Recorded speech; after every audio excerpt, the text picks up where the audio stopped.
When I was a little boy, I was fascinated by Greek mythology and also a bit frustrated that nobody seemed to care anymore. So I imagined what will be when I will grow up and I will be filthy rich and I will be able to buy an island and fill it with cool temples and statues and lots of people who are forced by law to speak Old Greek and to practice the old rituals and pray to the old gods of the pantheon.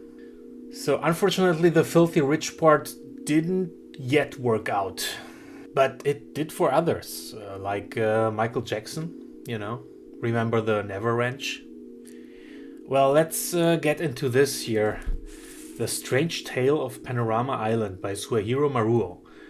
A very interesting and slightly weird graphic novel.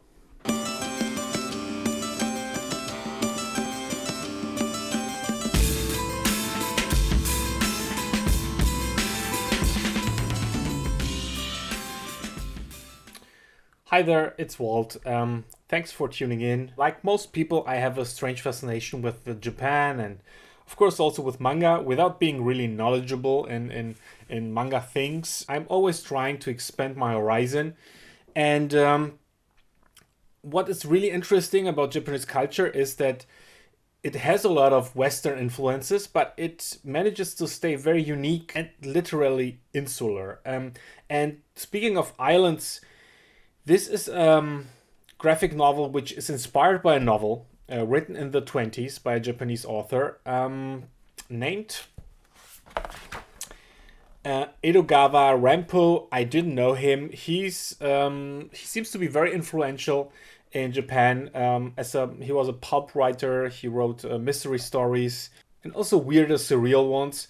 And when it comes to weird and surreal, this seems to be one Suehiro Maruo, one guy who really drinks this all up.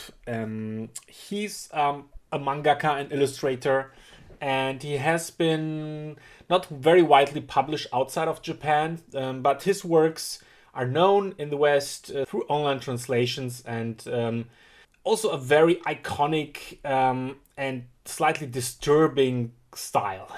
So he's mostly well known for the tonguing of ice, and he enjoys a cult following in the US and also in France.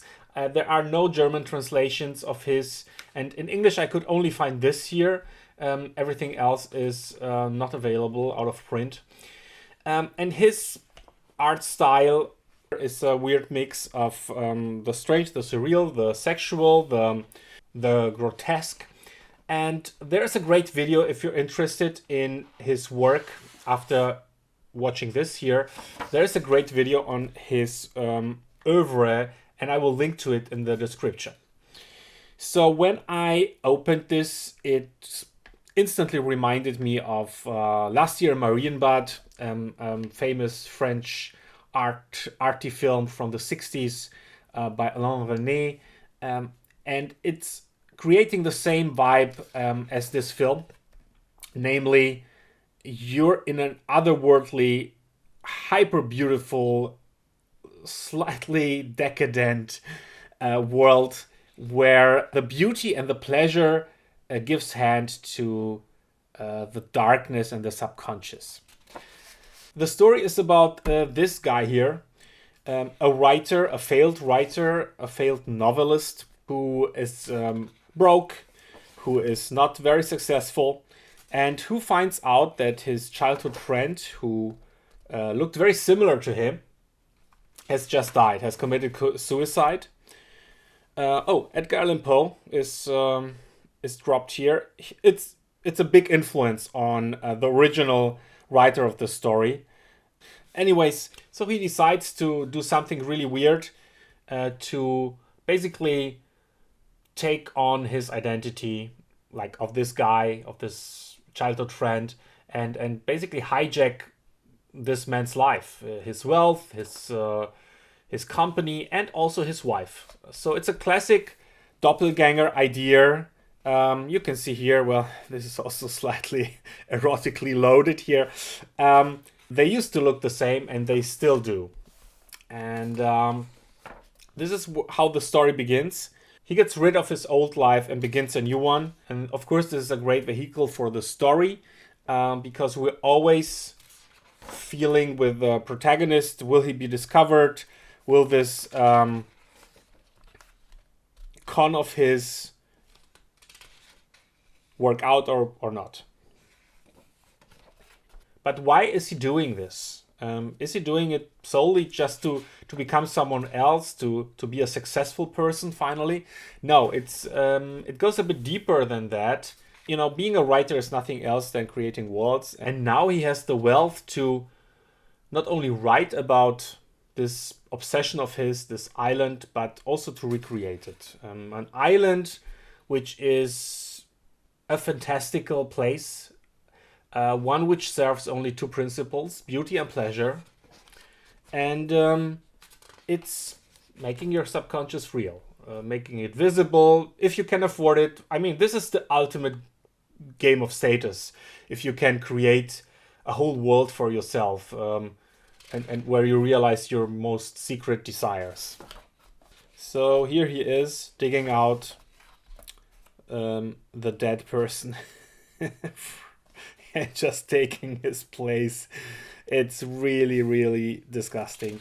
And also like fascinatingly detailed. I mean, look at all those worms here. Oh no, it's not worms, it's flowers. But it's so detailed, so almost obsessive. Fascinating. There is one little obstacle to take. This guy has a false tooth, and so he has to get it from him, and he does so. So this here really reminds me of a lot of other Japanese manga that I've read, which are very, very dark, and people are doing really, really dark stuff. And same for Japanese cinema. It's always crossing every possible line of so-called good taste. What's fascinating to me is that this artist can draw basically anything, and everything looks perfect and is in great mood, and the acting of his faces are fantastic. It's really sucking you into the story, and you experience it like in a first-person shooter. You know, this is also like here his perspective. You're becoming this guy, and through this guy you can realize your own hidden fantasies and secrets here. So yeah, let's jump a little bit ahead. Some people are dubious about him, especially his wife, who of course notices that he's not quite the man she used to know, but she doesn't say anything. She's in a way, she's under shock. She hopes for him to be the real deal, but of course she knows that he's not. It's a moral dilemma, and he wins her over. He's charming, he's nice to her, and he's going to show her fireworks 1,000 times brighter. So yeah, he seems to have game. And yeah, the building of his place, of this island, starts. And look at those pages. It's incredibly beautiful. And yeah, it takes form. So this is like the middle part of the graphic novel, is all planning and building and meeting with people, and people doubting him, but him just like continuing it. He's really obsessed with it, and he doesn't hold back. And then slightly something eerie and something otherworldly comes into the story here with this whole grotesque circus thing.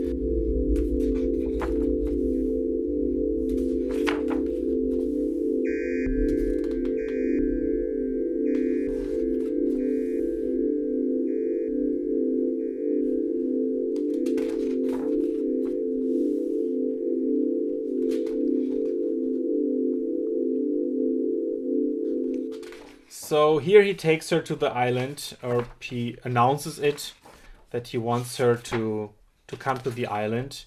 And finally we arrive. Welcome. And look at this. It's crazy.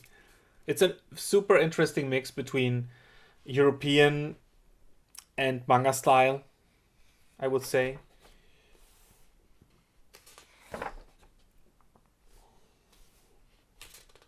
And here comes a very cool sequence where he takes her to the first place on the island in this underwater world, which is beautifully rendered.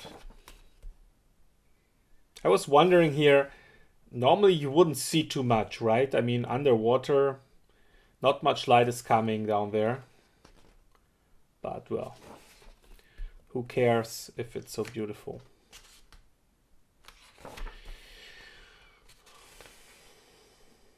Yes, of course, the tentacles, the octopus.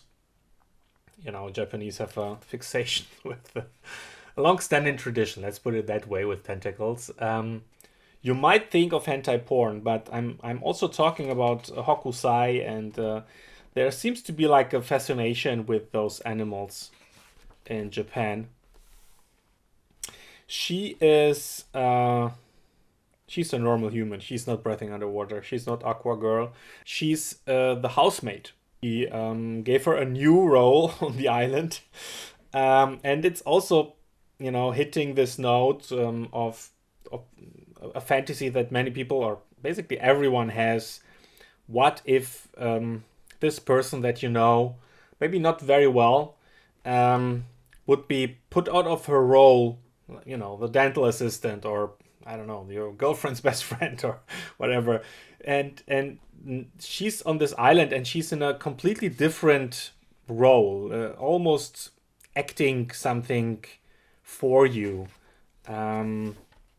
This nymph. So yeah, he's playing those subconscious desires very well here, and it's very intriguing. It creates a very distinct sense when you're reading it. I wouldn't call it wonder. I wouldn't also call it desire. It's a feeling of longing, of mystery, and of course of grandeze. I mean, this is the ultimate hedonistic fantasy here, creating your own Elysian fields with beautiful people around you. And yeah, I won't go through all of it. I don't want to spoil it. Maybe a few more pages because they're so impressive. So there are like all those different stations on the island, and he creates this panorama situation. He's explaining it at the time. Panorama, it was in the 19th century. It was basically a show where you had a central point in the middle where people could stand, and around them they created like a world in 360 degrees, and it was with painted walls and everything, but it was the first kind of like a virtual reality show that ever existed. And he tells her that everything that she sees here is just an illusion, but obviously it's mixed. So part illusion, part enactment, and part just like surreal mystery that is creeping in more and more. And there is, okay, the last marine bud situation again, this beautiful garden. And where was it? Yes, it's here where she's saying it's like I'm in a dream. And I love this kind of meta commentary when the writer is hinting at the fact that, yes, I know what you're thinking, and it's exactly what my character is thinking too. So just go with it. And he's sucking you in more and more. From here on, from the moment she mentions the dream, it becomes even more dreamlike, and we also enter dream logic, and then we also enter a very weird and sexually loaded territory, which I can show on YouTube. But also, I don't want to spoil everything for you, so that you're still curious enough to buy it. Just wanted to show this because it's just so impressive. And I wish more works by Suehiro Maruo would be available. I love this visual poetry of his, but unfortunately it seems that this is the only one that you can obtain right now. I strongly recommend that you do. I enjoyed it very, very much, and I hope you enjoyed this video. If so, and you haven't subscribed yet, do it. Hit the bell button for getting notifications whenever I put a new video out, and see you soon. Thank you. Bye bye.